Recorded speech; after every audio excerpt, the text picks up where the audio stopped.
I'm going to get a little ahead of our Luther story today, but while we're here in Erfurt, I want to share a bit of Luther trivia that is very ironic. I'm standing inside the Augustinian Monastery in front of this massive church. Luther would have stood here many times. Why is that ironic? Well, as you study Luther and Reformation art, you quickly begin to see the reoccurring image of a swan. And you might be wondering, well, what is the symbolism behind such an image? Well, it actually has its roots right here in Erfurt in this monastery.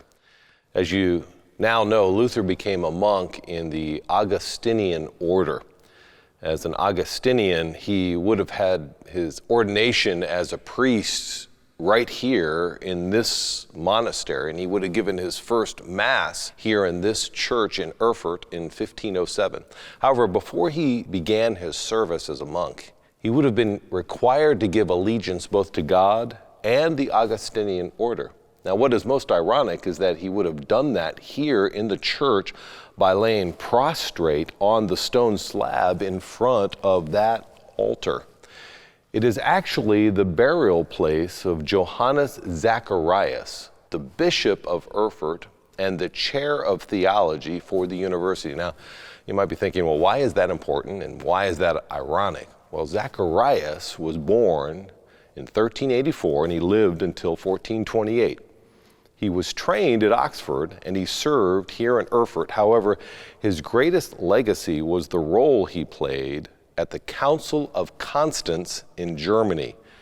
He was a fiery opponent of one of the most famous forerunners of Luther and the Reformation, and his name was Jan Hus, or John Hus. Hus was from Prague in Bohemia, what is now the Czech Republic.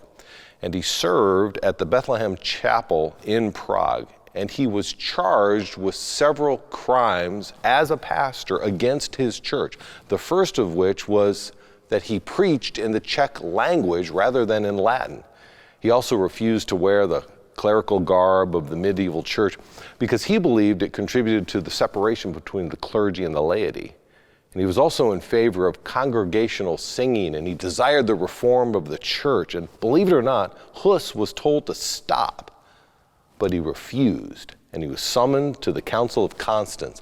And there he came in front of Johannes Zacharias and the rest of the council. And he was condemned at that council as a heretic and burnt at the stake in the city square. Hus's last words are important. He told his executioners that they could burn the goose. Hus means goose in the Czech language. But 100 years later, a swan would rise whom they would not be able to silence. Hus was almost right. It was 102 years later that Luther posted his 95 Theses to the church door at Wittenberg. Johannes Zacharias was Hus's strongest opponent at the Council of Constance, and ironically, he lay buried under the very slab in the Augustinian Monastery in Erfurt, where the swan of the Reformation, Martin Luther, was ordained as a priest. And at this monastery, Luther would study not only the traditions of the Catholic Church, but also the Word of God.